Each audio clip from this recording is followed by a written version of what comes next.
7h40 sur National Geographic Channel.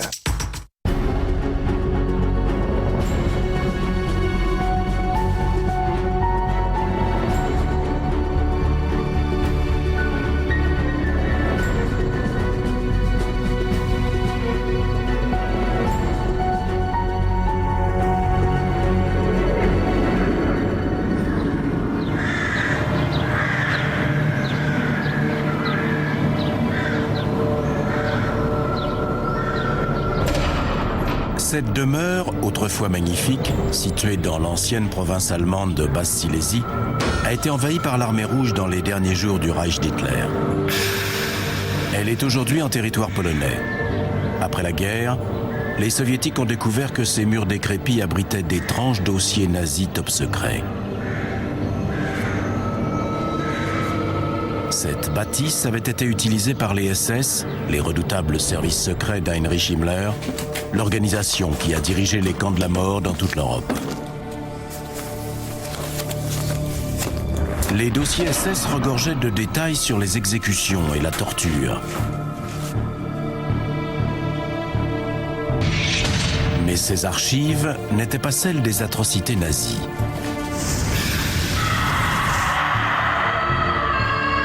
Il s'agissait de documents datant de plus de 100 ans sur les procès et la persécution des sorcières. L'homme de main d'Hitler, Heinrich Himmler, avait secrètement constitué la documentation la plus complète du monde sur les procès en sorcellerie. Le chef de la SS avait ainsi récupéré des archives sur le continent américain, ainsi qu'en Allemagne, en Russie et même en Inde. Le dossier Enquête spéciale sur les sorcières a été transféré dans des archives à Poznan, où les services secrets polonais ont eu le plus grand mal à le décoder. Der Hexensonderauftrag des dann späteren Reichssicherheitshauptamtes Bizarrement, war geheim. cette enquête sur les sorcières de l'Office central de la sécurité du Reich était menée dans le plus grand secret. Die Archive, mit denen sie ja zusammenarbeiten mussten. Les chercheurs demandaient à consulter les archives qui les intéressaient sous des prétextes scientifiques divers. Vorwänden heran. Himmler mène d'autres recherches dans un but concret, trouver la preuve d'une supériorité de la culture germanique dans le passé. La vision du monde d'Himmler s'appuyait sur une certaine idée du peuple arien, sur des mythes séculaires autour de la race aryenne. Il a employé des anthropologues, des historiens et des géographes pour obtenir la preuve de la suprématie de la race aryenne. Les recherches d'Himmler ne sont pas exclusivement académiques. Il s'intéresse également aux sciences occultes. Des symboles mystiques côtoient les insignes militaires traditionnels sur les sinistres uniformes noirs de CSS. La fameuse tête de mort que les SS portaient sur leur casquette était en fait un vieux symbole militaire allemand que les Prussiens ont été les premiers à porter au début du 19e siècle. En fait, cette Totenkopf était portée en hommage à un duc allemand décédé. Et ce sont les nazis qui lui ont donné un sens véritablement lugubre. Il essayait de créer une sorte de culte artificiel SS. Son ambition était d'instaurer une cohésion très forte au sein de la SS pour lui donner l'apparence d'un corps d'élite et la distinguer des autres organisations nazies. Tout comme leurs uniformes, les rituels d'inspiration païenne auxquels ils se livraient étaient taillés sur mesure. Durant les cérémonies de solstice, feu sacré et discours solennels étaient de mise. Le solstice d'hiver était célébré quelques jours avant Noël. Le rituel des solstices est un parfait exemple du folklore nazi. L'intention d'Himmler et de ses acolytes était de remplacer dans leur pays la religion chrétienne par un nouveau type de mysticisme reposant sur d'anciennes légendes ésotériques allemandes et sur des religions nordiques, où il était question d'Odin, de Thor et de runes. Les lettres SS apposées sur les cols des uniformes ont de faux airs de symboles runiques.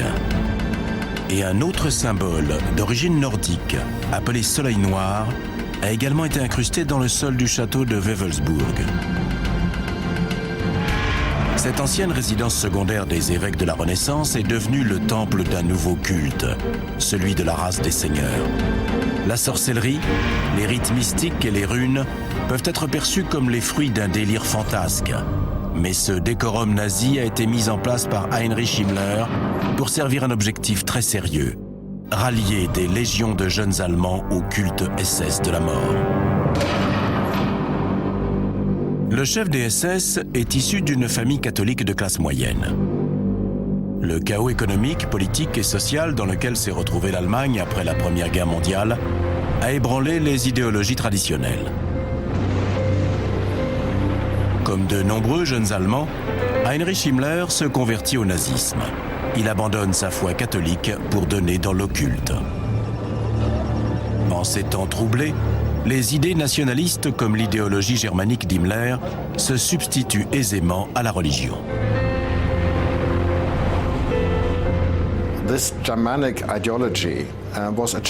Cette idéologie germanique était séduisante aux yeux de nombreux Allemands, surtout des jeunes, car après la guerre, la chute de l'Empire allemand avait fait naître le besoin de retrouver une nouvelle identité nationale.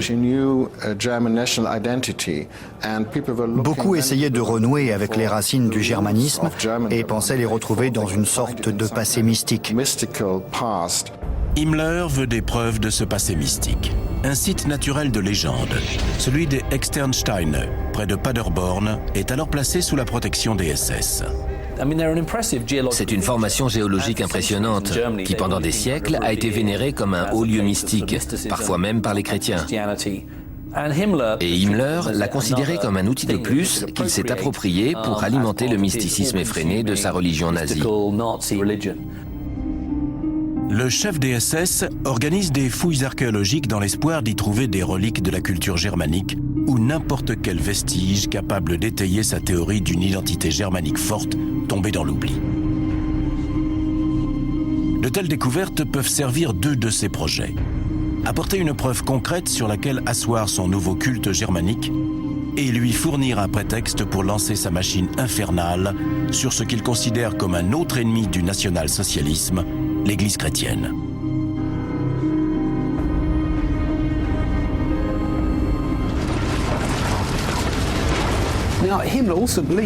Himmler estimait également que le christianisme était une idée dégénérée, qui pouvait corrompre la fibre morale du peuple allemand et saper la race aryenne.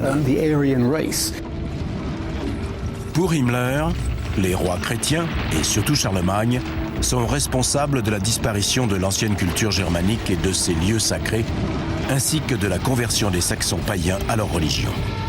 Le chef des SS considère les Saxons comme des martyrs, et en 1935, il fait aligner des milliers de pierres pour commémorer leur incontestable sacrifice. Un conte très particulier des frères Grimm lui fournit une autre excuse pour s'attaquer au christianisme.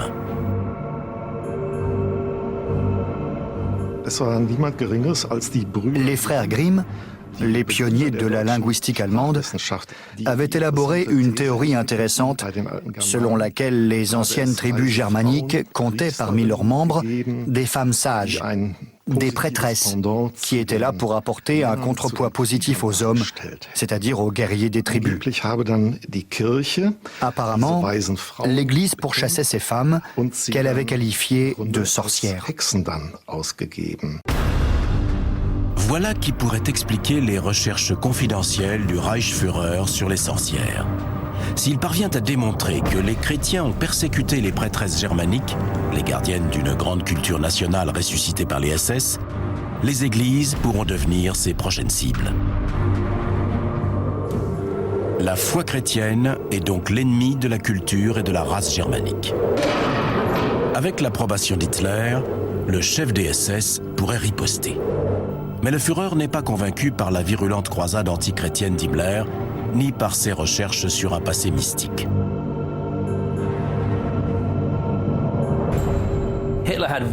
Hitler avait peu de temps à perdre avec les obsessions absurdes d'Himmler. Il lui a même reproché de vouloir remplacer le christianisme, qu'il considérait comme une forme de mysticisme, par une autre religion. Il lui a dit ouvertement « À ma mort, je ne veux pas devenir une sorte de saint des SS. Je me retournerai dans ma tombe. » Il estimait que les activités pseudo-religieuses d'Himmler et son acharnement à essayer d'ébranler la position de l'Église en Allemagne étaient trop prématurés et qu'il n'avait pas lieu d'être en période de guerre. C'est pourquoi il a essayé à plusieurs reprises de l'en dissuader. Suite aux objections du Führer, c'est dans le plus grand secret qu'Heinrich Himmler poursuit ses recherches sur les sorcières à partir de 1935. Des agents de la SS écument les bibliothèques et les archives à la recherche d'éléments sur la persécution des sorcières. Ils utilisent de fausses identités pour brouiller les pistes. Leur chef veut une preuve des atrocités commises par les chrétiens à l'encontre des tribus germaniques, mais les dates ne coïncident pas.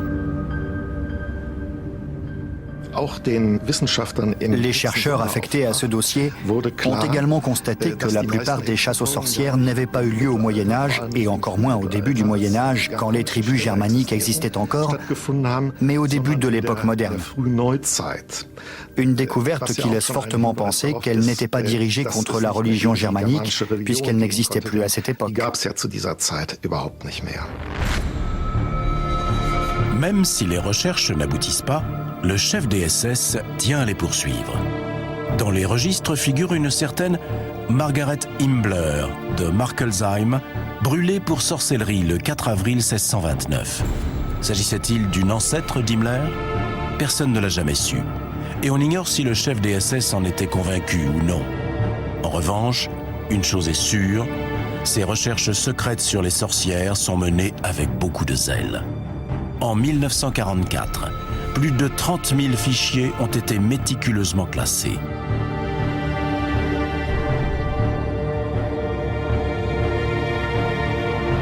Pour ceux qui ont étudié l'homme et ses motivations, Himmler était bien plus qu'un simple partisan d'une idéologie germanique mystique.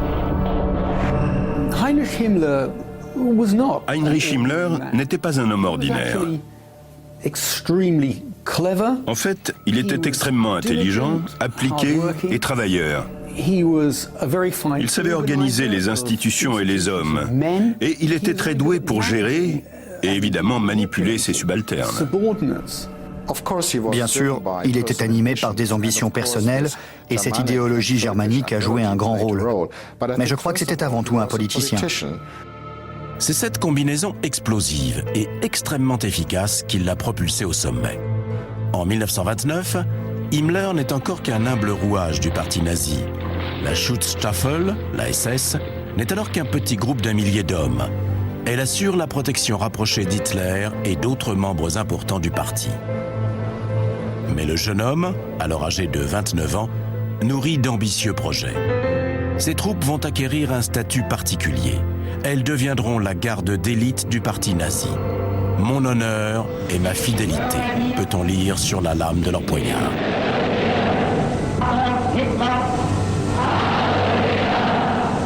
Plus durs, plus loyaux et plus disciplinés que les autres, ceux qui portent la Totenkopf, la tête de mort, ont fait serment de loyauté et de courage jusqu'à la mort.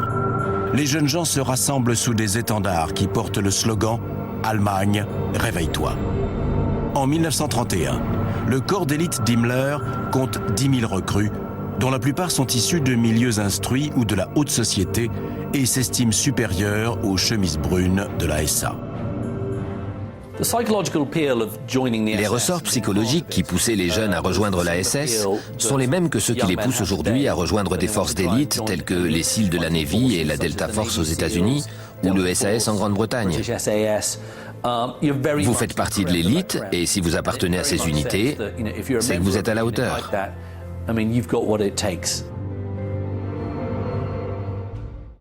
Après l'accession au pouvoir d'Hitler en 1933, Himmler est nommé chef de la police de Munich et ses SS deviennent une sorte de force de police auxiliaire. L'une de ses premières initiatives est de faire construire le camp de concentration de Dachau. Le travail rend libre, affirme le slogan sur la grille d'entrée. Mais sous le règne des SS, il n'y a pas de place pour la liberté. les détracteurs du régime sont emprisonnés sans jugement ni procès. La petite nièce d'Himmler, Catherine, est la seule descendante qui ait accepté de parler publiquement de lui et de son règne de terreur. Je crois qu'il avait un penchant certain pour le sadisme, mais je pense aussi que ce qui le motivait avant tout, c'était l'idée que tout ça devait être fait, que c'était son devoir, et que pour l'accomplir, il fallait parfois être inflexible et prendre des mesures sévères. Et ce n'était pas une attitude qu'il réservait à ses opposants. Il se comportait de la même manière avec ses propres hommes. Le règne de terreur d'Himmler à Munich a des retentissements dans toute l'Allemagne. Différents responsables régionaux font appel à lui pour faire respecter l'ordre politique. Fort de nombreux États tombés sous leur juridiction, Himmler et ses SS sont désormais en mesure de contrer leurs principaux rivaux au sein du mouvement nazi, les chemises brunes.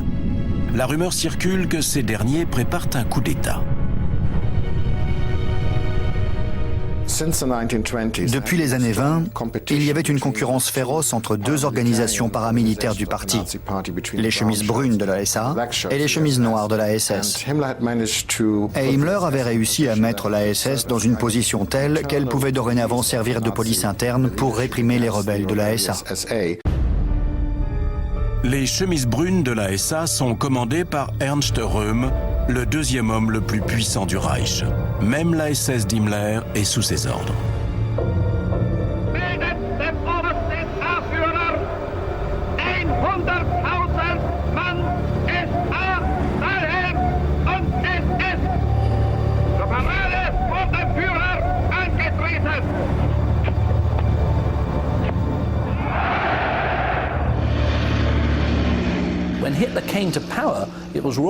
Quand Hitler est arrivé au pouvoir, Röhm estimait qu'Hitler n'allait pas assez loin. Hitler a alors réalisé que la SA, très puissante à l'époque, représentait non seulement une menace pour ses propres prérogatives de dirigeant, mais que l'armée aussi se plaignait du pouvoir des chemises brunes. Il a donc fallu qu'il choisisse entre les forces armées et la SA.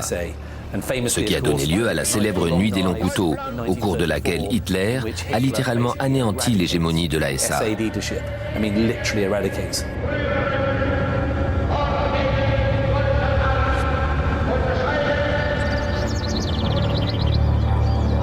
Les SS d'Himmler sont déployés avec une efficacité redoutable pour éradiquer leurs rivaux.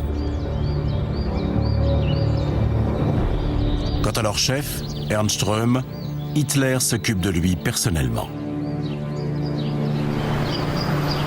Röhm ne s'attendait pas à ce que des longs couteaux se retournent contre lui.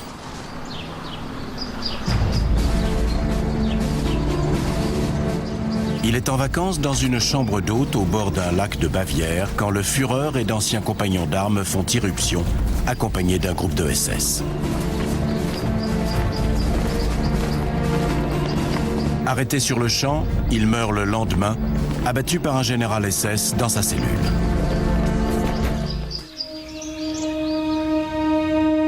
Le chef des SS, Heinrich Himmler, a éliminé une menace qui pesait sur le commandement suprême d'Hitler. Par la même occasion, il s'est débarrassé de son plus puissant rival au sein du régime nazi. Une fois le commandant de la SA assassiné sur les ordres d'Hitler, Himmler se retrouvait en position dominante. Il avait éliminé ses principaux rivaux. Le congrès de Nuremberg de 1934 a lieu ce même automne. 1 an et demi après l'arrivée d'Hitler au pouvoir, Himmler est devenu l'une des grandes figures nazies. Sa SS compte désormais 200 000 hommes. Hitler soutient le chef de la sécurité. 2 ans plus tard, il lui confie le commandement de toutes les forces de police allemandes. Sur ces images, vêtu de son uniforme noir et marchant aux côtés d'Hitler, Himmler est littéralement devenu le bras droit du Führer. La SS était synonyme de sécurité absolue pour Hitler. Et son fonctionnement ne reposait pas sur le maintien de l'ordre, mais sur la terreur. Une arme qu'elle utilisait aussi contre la population allemande. C'est la nature imprévisible de cette terreur qui rendait la SS si efficace aux yeux d'Hitler. Même les gens qui faisaient de simples blagues ou de petits fauteurs de troubles pouvaient soudain se retrouver dans la ligne de mire des SS. Les agents d'Himmler, ses yeux et ses oreilles, sont partout. Personne n'est à l'abri. Même ses amis et ses alliés du parti craignent le chef de la SS, qui détient le pouvoir d'interférer dans les affaires privées de tous les acteurs du Reich.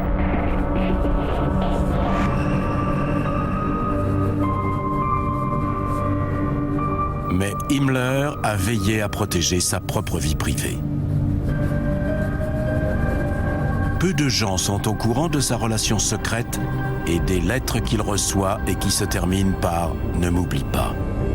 Elles sont signées avec l'une de ces runes germaniques que le chef de la SS affectionne tant, l'un des symboles gravés sur sa fameuse bague à tête de mort.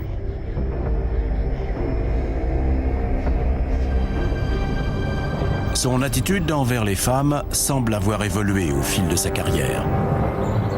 Dans les années 20, son frère et son meilleur ami avaient trouvé une compagne, tandis que le jeune Heinrich, alors étudiant, avait du mal à trouver l'amour ou même une aventure.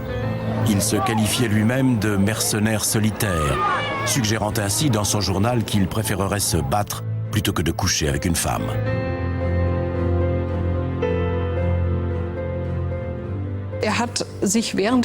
Même pendant ses études, il s'était lui-même imposé une abstinence totale jusqu'au mariage. Tout indique qu'avant de rencontrer son épouse, il n'avait eu aucune relation sexuelle avec une femme. Il est fort possible que cette décision ait été due à un profond manque d'assurance dans ses relations avec les femmes. Il ne savait pas comment s'y prendre, ni comment se comporter en leur présence. Il finit par surmonter ses appréhensions avec une infirmière, Margaret Boden, de 7 ans son aînée. Ils se marient en 1928 et ont une fille, Gudrun. L'homme qui s'apprête à orchestrer un massacre d'une ampleur phénoménale était un père de famille attentionné surnommé Heini. Heini a toujours été un oncle gentil qui s'intéressait aux enfants, à ce qu'ils faisaient et qui leur offrait des cadeaux. Bref, un oncle adorable. Et il semblerait qu'il se soit comporté de la même manière avec sa fille. Apparemment, elle aimait aussi beaucoup son père et avait toujours hâte de le voir. Dans le journal de Marga, on peut voir avec quelle impatience elle attendait de voir ce père qui lui manquait tant. Le travail n'était pas la seule chose qui retient Heinrich Himmler loin de son foyer. Au début de l'année 1937, une jeune fille d'une vingtaine d'années a été embauchée pour devenir sa secrétaire. Hedwig Pothast remplit bien vite une toute autre fonction. Physiquement, elle avait l'avantage de la jeunesse. À ce qu'on dit, elle était très belle. Elle avait 12 ans de moins qu'Heinrich Himmler, soit 19 ans de moins que Marga Himmler. Et elles avaient toutes les deux des personnalités très différentes. Le divorce étant inenvisageable pour Himmler, il adopte une solution très opportune, faire des relations extra-conjugales un devoir des SS. Himmler a annoncé à ses hommes que le plus important était de faire des enfants pendant la guerre, que ce soit dans le mariage ou non. C'est donc à ce moment-là qu'a émergé l'idée d'un éventuel second mariage. Une idée selon laquelle il était légitime que les SS abandonnent leurs femmes s'ils trouvaient des partenaires plus séduisantes et plus fertiles. Donc, au moment où il défendait ses idées, il avait lui-même une maîtresse. Himmler souhaite voir naître une race d'élite au sein de la SS. Au passage, cela lui permet de justifier sa relation extra-conjugale. Quand l'Allemagne envahit la Pologne en 1939, les unités SS sont également envoyées au front. Himmler craint que ses troupes d'élite les plus vaillantes ne tombent avant d'avoir eu l'occasion d'engendrer la future race des seigneurs. En octobre 1939, il émet un ordre de procréation. Concevoir des enfants dans le mariage ou hors mariage devient aussi important que d'éliminer l'ennemi.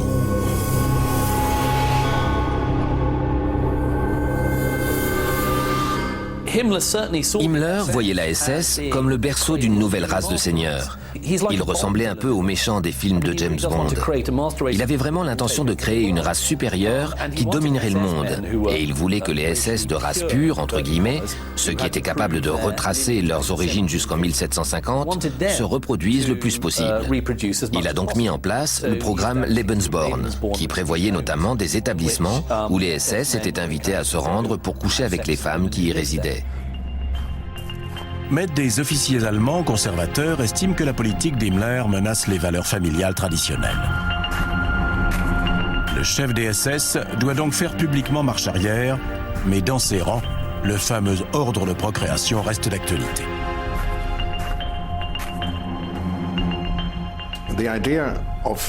L'idée d'un second mariage n'a jamais été abandonnée par les SS, mais ils l'ont gardée pour eux. Après les critiques des officiers conservateurs, elle n'a plus jamais été évoquée publiquement. Himmler doit garder le secret sur les relations extra-conjugales, y compris la sienne. De sa liaison avec sa secrétaire est né un fils. Il voit le jour à la clinique de Hohenlychen, au nord de Berlin, en février 1942. De cet établissement, autrefois réservé aux plus éminents nazis, il ne reste plus aujourd'hui que des couloirs décrépits et silencieux. Voici la seule photo connue du fils illégitime du chef de la SS. Sur son certificat de naissance, l'espace réservé au nom du père est resté vide. 2 ans plus tard, Himmler reconnaît officiellement l'existence de son fils et d'une deuxième fille. Sa deuxième famille est tenue à l'abri des regards dans une maison isolée des Alpes. C'est là le prix que doit payer la secrétaire d'Himmler. La famille d'Edwig Potthast est horrifiée. Non pas par l'identité du père de ses enfants, mais parce qu'ils sont le fruit d'une relation extra-conjugale.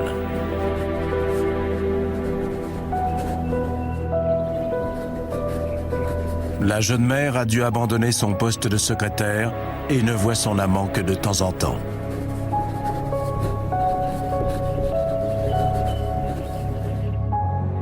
Himmler est occupé à orchestrer un massacre, qu'il voit simplement comme l'élimination des sous-hommes que sont les ennemis du Reich. Il est décidé à établir un nouvel ordre mondial sous le drapeau noir de la SS. Le château Renaissance de Wewelsburg en sera le centre névralgique. Himmler voulait faire du château de Wewelsburg, qu'il avait loué pour 100 ans, un centre opérationnel pour son culte SS. Il l'avait paré de toutes sortes de runes nazies. Il y avait un soleil noir au sol. Il avait aussi installé une table semblable à celle de la légende arthurienne, entourée de 12 chaises. Si l'Allemagne gagnait la guerre, Himmler voulait faire de Wewelsburg une sorte de centre de formation SS, où les élèves se verraient dispenser un enseignement nazi quasi religieux. Cet endroit devait devenir le berceau spirituel du mysticisme nazi. Mais il n'y a rien de mystique dans les projets funestes qu'Himmler présente aux officiers supérieurs SS qu'il a rassemblés à Wewelsburg en 1941, juste avant que l'Allemagne n'envahisse l'Union soviétique. Ces déclarations ne laissent plus aucun doute sur la nature du combat qu'il veut livrer à l'Est.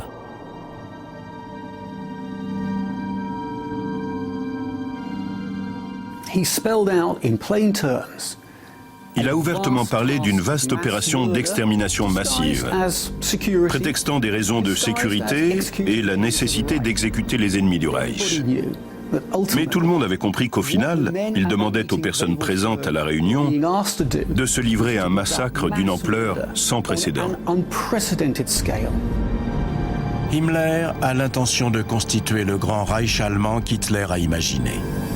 Cet empire doit s'étendre de la mer du Nord à l'ouest, à la mer Caspienne à l'est. Mais dans ce projet, il n'y a pas de place pour les Juifs, les bolcheviks, les tziganes et autres indésirables. La marche vers l'est commence le 22 juin 1941, date à laquelle l'armée régulière allemande, la Wehrmacht, envahit l'Union soviétique, suivie par les unités SS pour combattre et anéantir le bolchevisme et le judaïsme. Himmler s'était forgé une idéologie bien structurée. Il se voyait comme le soldat d'une guerre raciale menée pour défendre le Troisième Reich contre ses ennemis. Il se devait d'éliminer ses ennemis et le peuple juif figurait en tête de liste. L'armée allemande et les Waffen-SS combattent l'armée rouge au front. À l'arrière, en territoire conquis, des groupes d'intervention SS remplissent leur mission d'extermination. Au départ, ils rassemblent les hommes, en particulier les Juifs, pour les exécuter. Très vite, le massacre s'étend aux femmes et aux enfants. L'Holocauste a commencé.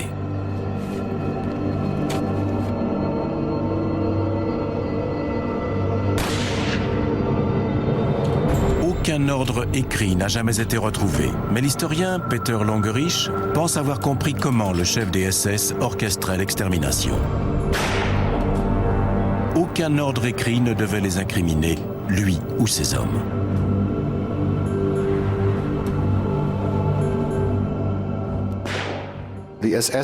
En Union soviétique, les unités d'intervention de la SS ont commencé par exécuter les hommes en âge de servir l'armée, puis tous les hommes, et ensuite les femmes et les enfants.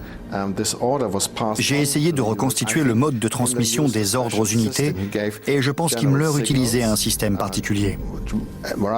Il donnait des instructions générales, assez vagues, puis il attendait de voir si ses hommes avaient suffisamment d'intuition pour comprendre ce qu'il attendait d'eux. Ensuite, il se rendait sur place pour s'assurer qu'ils avaient bien compris. Si aucun ordre écrit n'a été retrouvé, les nombres des victimes dans chaque cas ont quant à eux été soigneusement archivés. Ce système d'instructions vagues et indirectes, puis de visites pour les confirmer, signifiait qu'Himmler voulait se protéger, lui et ses unités SS meurtrières. Même s'il opérait sous le régime d'une dictature qui menait une politique de terreur, ses agissements restaient illégaux et violaient les lois allemandes et internationales. Une fois qu'Himmler a fait parvenir ces vagues indications par la voie hiérarchique et que les exécutions ont eu lieu, les zones concernées sont déclarées Judenfrei, sans juifs. Il s'était aventuré en territoire inconnu. Personne ne savait ce que ça représentait d'exécuter des centaines de milliers de personnes en quelques mois. Et il savait parfaitement qu'il agissait dans l'illégalité.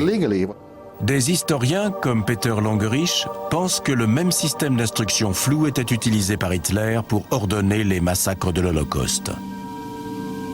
Encore une fois, aucun ordre écrit n'a été retrouvé. Mais dans un discours de 1943, Himmler laisse supposer qu'il était autorisé à tuer des hommes et leurs enfants. Là encore, j'ai décidé d'adopter une solution claire et nette. Je ne pouvais pas être en droit de tuer des hommes et laisser à leurs enfants la possibilité de se venger une fois devenus adultes. Himmler a affirmé qu'il se sentait en droit d'étendre les exécutions aux femmes et aux enfants en Union soviétique.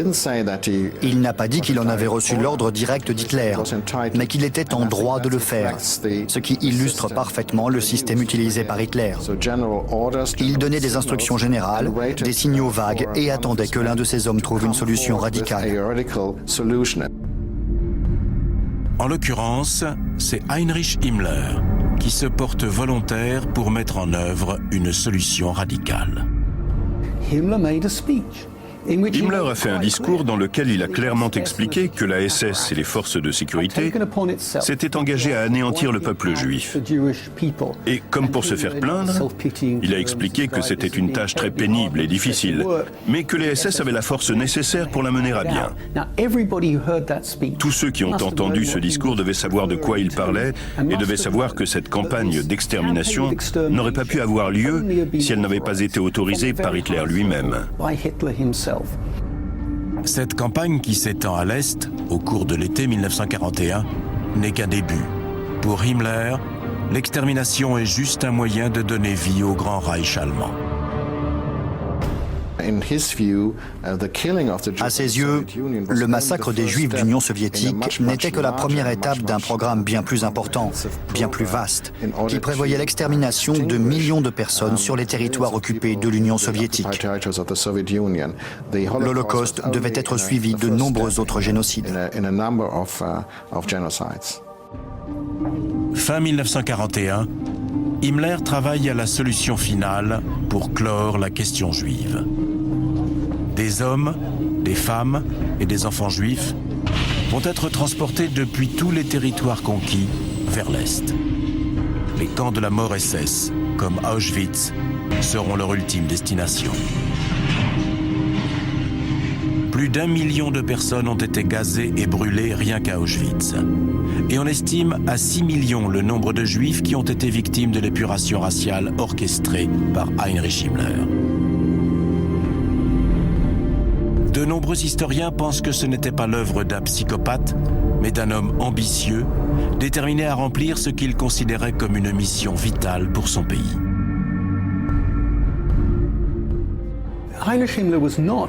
Heinrich Himmler n'était pas un psychopathe. Il se considérait comme un soldat qui menait une guerre raciale contre les Juifs et le bolchevisme et qui devait se battre impitoyablement jusqu'à la victoire. Il n'y avait rien de pathologique à ce comportement. Au contraire, il obéissait à une logique implacable et c'est bien ça qui le rend si effrayant. Mais le combat d'Himmler se solde par une défaite humiliante quand l'armée rouge rattrape ses hommes. Son cher Führer est obligé de se réfugier sous terre dans son bunker de Berlin. Lorsqu'il entend à la BBC un communiqué de l'agence Reuters, Hitler est furieux. Himmler hat nach einer Meldung Großbritannien und die Vereinigten Staaten, nicht aber der Sowjetunion bedingungslose Kapitulation angeboten. Hitler avait ordonné à ses troupes de se battre jusqu'au dernier homme et jusqu'à la dernière balle. Il voit dans l'offre de reddition d'Himmler l'ultime trahison de son serviteur le plus loyal.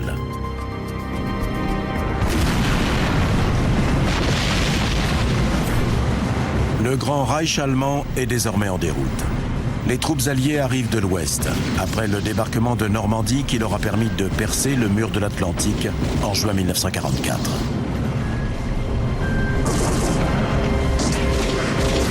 La Wehrmacht et les Waffen-SS mènent un combat perdu d'avance sur deux fronts, tandis que les Russes arrivent par l'Est.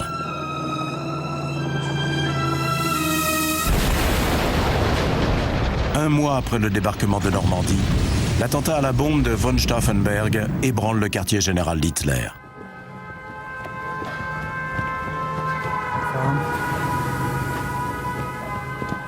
Le Führer survit à la tentative d'assassinat, mais le chef de la sécurité n'a pas été à la hauteur. Les agents de la SS et de la Gestapo n'ont pas réussi à déjouer la conspiration. Peut-être Himmler en savait-il plus qu'on ne le pensait. Peut-être avait-il même fermé les yeux.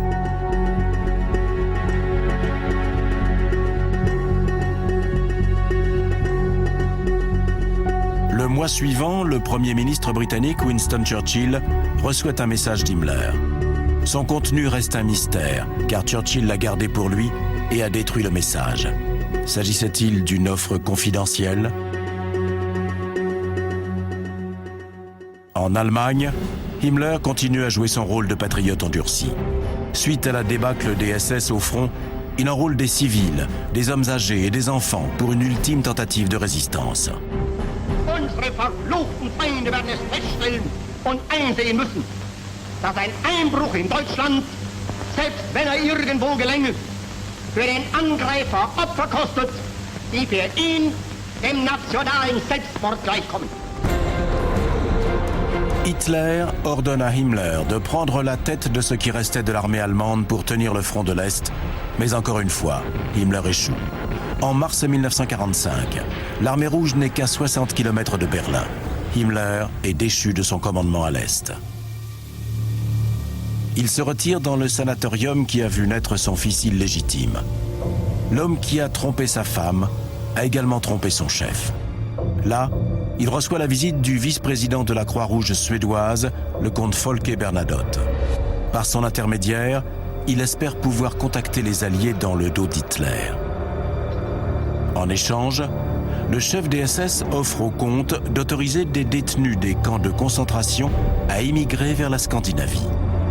L'architecte de l'Holocauste pense qu'il peut succéder à Hitler et se battre aux côtés des Alliés dans une guerre contre l'Union soviétique. Himmler a toujours eu une attitude très pragmatique et très utilitariste. Et à la fin de la guerre, il a dû penser qu'il pourrait utiliser les prisonniers des camps de concentration pour entamer des négociations avec les Alliés.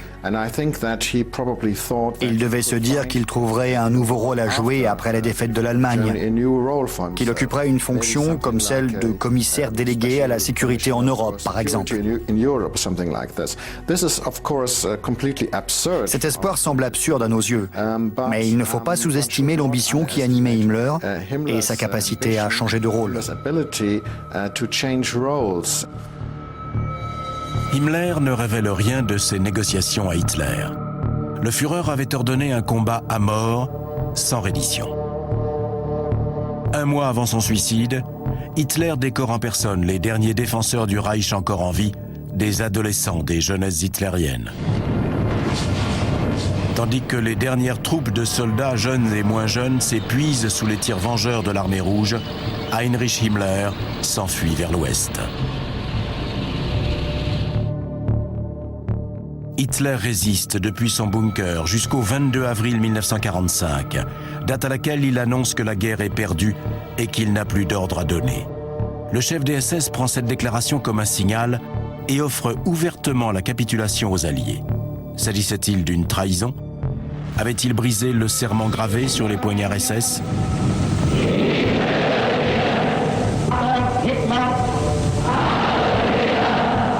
Himmler, comme tous ceux qui portaient la tête de mort SS, avait juré fidélité à Hitler jusqu'à la mort. Aux yeux du Führer, le chef des SS a effectivement brisé ce serment. Avant de se donner la mort, voici ce qu'il déclare. Avant de mourir, je bannis l'ancien ministre de l'Intérieur et chef des SS Heinrich Himmler du parti nazi et le démets de toute fonction officielle. Himmler a pris les devants au moment où il croyait que le Führer avait lâché les commandes. A-t-il vraiment trahi Hitler?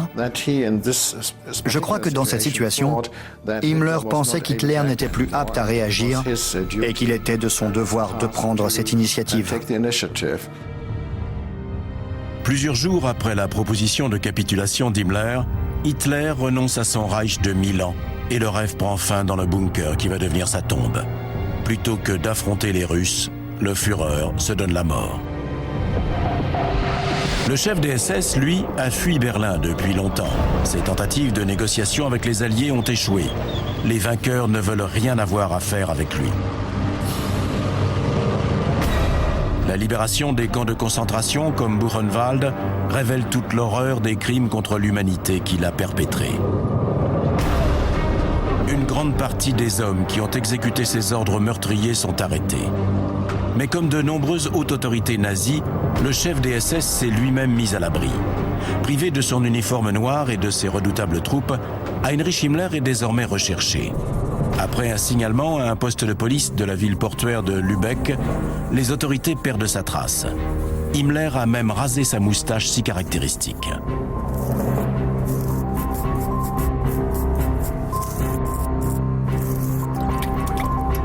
Sa femme Marga et sa fille Gudrun sont retrouvées en Italie. Elles affirment n'avoir aucune idée de l'endroit où il se trouve. Elles ne le reverront plus jamais. Gudrun Himmler a suivi les traces de son père et est restée fidèle à la cause nazie. Après la guerre, elle s'est efforcée de protéger les vétérans SS et les criminels de guerre au sein d'une obscure organisation appelée Aide silencieuse.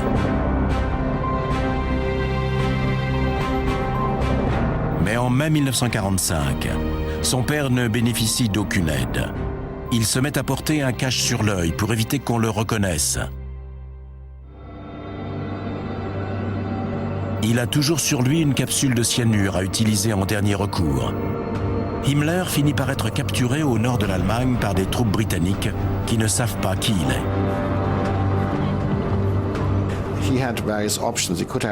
Plusieurs options s'offraient à lui.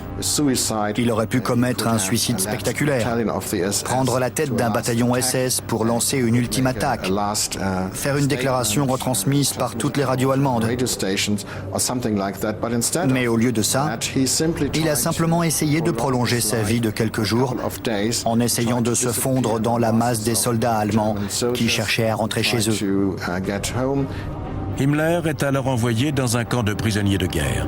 Il n'a toujours pas été reconnu. L'homme responsable du meurtre et de l'emprisonnement de millions de personnes se retrouve lui-même derrière les barbelés. Il ne faudra pas longtemps pour que son identité soit découverte. Il est transféré dans une villa de Lüneburg pour y être interrogé. On lui fait passer un examen médical. Comme il sait que le médecin risque de trouver la capsule de cyanure qu'il a cachée dans sa bouche, il la croque, libérant ainsi le poison. Cette issue est bien différente de celle qu'il avait promise à ses SS, puisqu'il était censé endosser l'entière responsabilité de leurs actes. Sa décision de se donner la mort au tout dernier moment, après avoir désespérément essayé de se cacher, a particulièrement déçu les officiers SS, car ça ne correspondait pas du tout aux principes et aux valeurs qu'il avait prônées pendant plus de 20 ans. Tout comme le rêve d'un grand Reich allemand, le chef de la SS, autrefois redoutable et tout-puissant, n'est plus. Himmler a été enterré dans une tombe sans inscription, dans une forêt du nord de l'Allemagne.